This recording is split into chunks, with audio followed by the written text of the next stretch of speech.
Welcome to Big Bear, California. That's where I'm talking to you from because this weekend is my wife and I's 29th wedding anniversary. And so often when people are married that long, people will ask you, what's the key to a healthy relationship? What's the key to being married successfully for 29 years?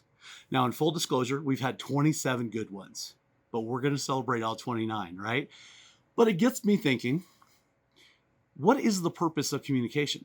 So often when I talk with people, they don't know the answer to this question, or they give an answer that's very common, but also very wrong, falls short of understanding the purpose of communication. And honestly, I haven't known this for 29 years. Otherwise, I wouldn't have those 2 bad years, right? Those 2 bad years were because of what I didn't understand about communication, right? So the purpose of communication is what we're going to talk about today. So stay with me.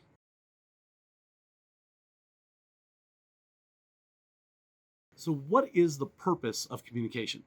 If you said in your mind, well, obviously the purpose of communication is to convey a message, to get an idea. If I asked you to do this, right? If I said you have 30 seconds to improve your position, go. It's been 5 seconds. What have you done to improve your position? And some of you guys are wondering, what do I mean by that? And so you wanted to ask me questions, and I'm not going to be able to answer them because this is a video, right? So keep listening, but you have 15 seconds now to improve your position. And I can repeat that same instruction to you every 5-10 seconds for 30 seconds or for a minute, or maybe you think I'm rushing you and you need 10 minutes to figure that out. And so I could repeat those instructions to you every 10 seconds. But if you're anything like most of my audiences, they do have one of 3 things when I give that instruction. They look around because they're confused. They're like, you have 30 seconds to improve your position. Like, what position are you talking about? Position of my company? Position like, did mom walk in the room? I have to sit up straight now? Did my position change in the organization? Are you talking about, oh, maybe my mindset, I need to shift my mindset. Maybe that's what you mean by that. But they're so confused that the 30 seconds go up and I say, what did you do to improve your position? And they said, well, nothing, because, I was confused by what you said. And I'm like, well, what did I say? And they said, well, you have 30 seconds to improve your position. And I said, well, it doesn't sound like you're confused at all. You knew exactly what to do. And they're like, yeah, but something's wrong with it, right? And so they're still confused. And so what happens when people are confused, and even though I conveyed this message to them, this is why, by the way, this is why conveying a message to people can never be the definition or the purpose of communication, because I just did that. I just gave you a message that people were actually able to parakeet back to me. You might have been able to do that as well. So Sean, I know exactly what you said. I know exactly what you said. What I'm confused about is what you meant by that. Did you mean position and in what? And so I said, well, which of those did you pick? You could have done any of them. And I did nothing. Or they looked around to see what everybody else was doing and looked to see if that was the right answer. And they did that. Right? But typically, and this is good sales and marketing strategy to remember, is that a confused buyer buys nothing. Somebody who's confused after a message is communicated to them that doesn't know what to do is going to do nothing. They're absolutely confused. And that's why the purpose of communication has to be to create or foster understanding, right? You have a message that you want to communicate, but if your audience doesn't understand it, repeating it back to them to the point where they can parakeet it back to you doesn't mean they understand. It just simply means they heard you. But the purpose of communication is not to be heard. It's not to get things off your chest and to say things or to have a one-way conversation.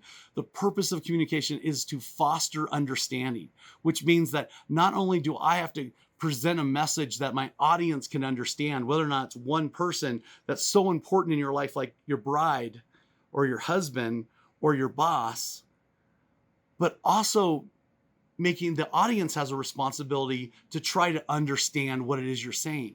Because when you have 2 people, and this is what happens when I do relationship coaching, when I work with new couples when they're first getting married, and we do premarital coaching, and we talked about getting together and communicating, helping understand what are our shared values, what is it that's important to me, what are the non-negotiables, and what is success look like here at this company.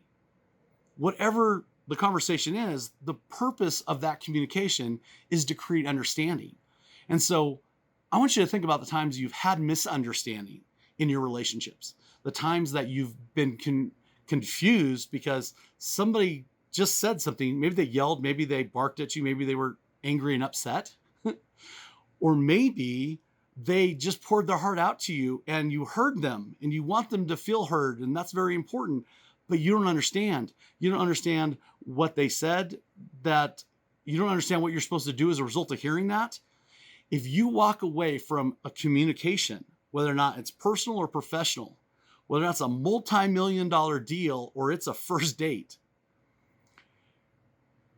if you don't feel understood and that other person doesn't feel understood, or if you don't understand that other person and they don't understand you, your values, your principles, what's important to you, what it is that you want them so desperately to be able to understand in order to be able to have a great relationship with you, then you're not communicating. You're just exchanging information, right? And just talking at somebody is not communicating with them. The purpose of communication has to be to create and or foster understanding. In my next video, we're going to talk about why that is so bleak and hard, right? Why is it so hard to understand what it is that I want to say? Why is it so hard for people to understand me, to understand where I'm coming from, to understand what my concerns and legitimate gripes are? Why is it hard for me to understand what people are saying to me and for me to get the real gist of it, right? So tomorrow, I'm going to share a video with you that is going to get to the heart of why it's so hard to be on purpose in your communication. Until then, have a great evening. I have a bride that's waiting for me. I'll talk to you later. Bye.